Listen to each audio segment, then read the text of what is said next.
नाही, महापौर पद एकच असतं, त्याच्यामुळे एकट्याच नावाची घोषणा होत असते.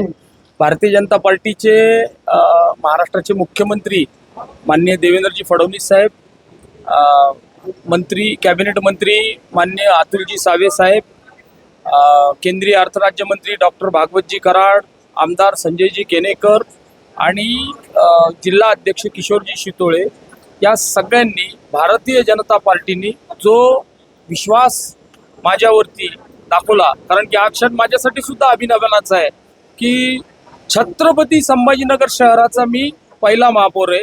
त्याच्यामुळं मला तो विशेष आनंदाचा क्षण आहे आणि मी भारतीय जनता पार्टीच्या सर्व नेत्यांचं मी आभार पण मानतो आणि भारतीय जनता पार्टीच्या सर्व नेत्यांनी जो विश्वास माझ्यावर दाखवला त्याबद्दल मी त्यांचे आभार व्यक्त करतो.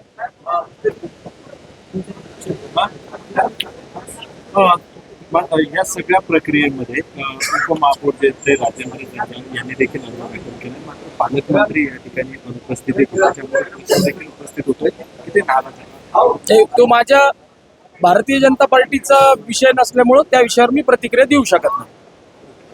तो त्यांच्या पक्षांतर्गतला विषय, त्याच्यामुळे मी त्याच्यात काही बोलू शकत नाही. त्याला महापौर होणार आहे हा निश्चित झालेला आहे. आवाज येत नाहीये मला, इकडे येऊन बोलले तर बरं होईल. आवाज आला पाहिजे.